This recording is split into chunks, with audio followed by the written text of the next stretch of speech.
বাবু এখানে বক্তব্য রাখতে গিয়ে বলেছেন যে হিন্দু মুসলমান খ্রিস্টান ধর্ম না, এরা সম্প্রদায়। ধর্ম একটাই, মানব ধর্ম। সেই মানব ধর্মের কথা ঠাকুর অনুকূল চন্দ্র বলেছেন। মাননীয় রবীন্দ্রনাথ ঘোষ মহাশয় সেই কথাই বললেন।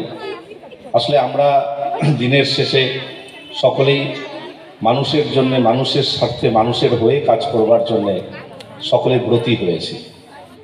বিভিন্ন পথ, বিভিন্ন মত, বিভিন্ন চিন্তাকে একীভূত করে আমাদের মূল উদ্দেশ্য মানব সেবায় নিয়োজিত হওয়া।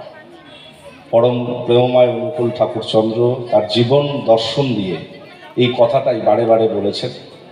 আমরা সকলে সেই মতাদর্শে বিশ্বাসী হয়ে উঠব এবং যে আচার, যে নিষ্ঠা, যে সারা বছর ধরে, সারা দিন ধরে যে কর্মতৎপরতার মধ্য দিয়ে আপনারা এই সেবায় নিয়োজিত থাকেন, নিশ্চিতভাবে আপনাদের জীবন ধন্য এবং পরম প্রেমময় অনুকূল ঠাকুরের চরণে আপনারা সেবা করছেন, এটা আপনাদের কাছে পরম পাওয়া।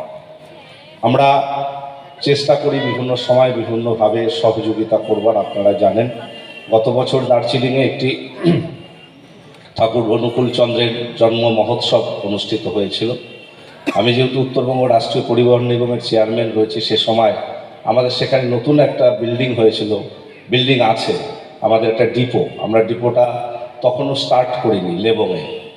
তো আমার কাছে গিয়েছিলেন, তারা বললেন যে আমাদের এরকম ঠাকুরের একটি উৎসব রয়েছে, সেখানে কিছু মানুষকে থাকবার ব্যবস্থা এবং রান্নার ব্যবস্থা যদি করতে দেওয়া যায়। আমি বলেছিলাম এটা তো আমার কাছে পরম পাওয়া, নিশ্চিতভাবে সেই কাজটা ওখানেই হবে এবং সেটা হয়েছে। আজকেও একজন বললেন যে আমাদের এই সহযোগিতা তাদের সেখানে অনুষ্ঠান করতে অনেকটা সহায়ক হয়েছে। আমি মনে করি এটা আমার কাছে একটা পরম প্রাপ্তি যে আমরা এই সেবা করার সুযোগ পেয়েছিলাম। আপনাদের আজকের এই অনুষ্ঠান, এই জন্ম মহোৎসব এর সার্থক সুন্দর হয়ে উঠুক এই প্রত্যাশা রেখে ঠাকুর অনুকূল চন্দ্রের শ্রীচরণে আমার শতকোটি প্রণাম জানিয়ে আমার কথা শেষ করলাম। সকলে ভালো থাকবেন, সকলে নমস্কার, জয় গুরু। অনেক অনেক ধন্যবাদ আমাদের বিশিষ্ট অতিথি সম্মানীয় পার্থপ্রতিম রায় মহাশয়কে তার মূল্যবান সময় এবং মূল্যবান কথা বলার জন্য। আমাদের প্রার্থনার সময় হতে আর 10 মিনিটের মতো বাকি রয়েছে। তো সবাইকে আমি বলবো আসন গ্রহণ করতে। এই ফাঁকে আমরা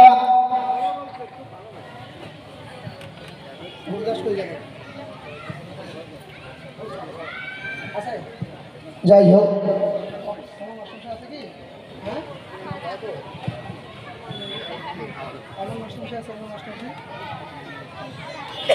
আমি সম্মানীয় বিমল মণ্ডল মহাশয়, সঞ্জয়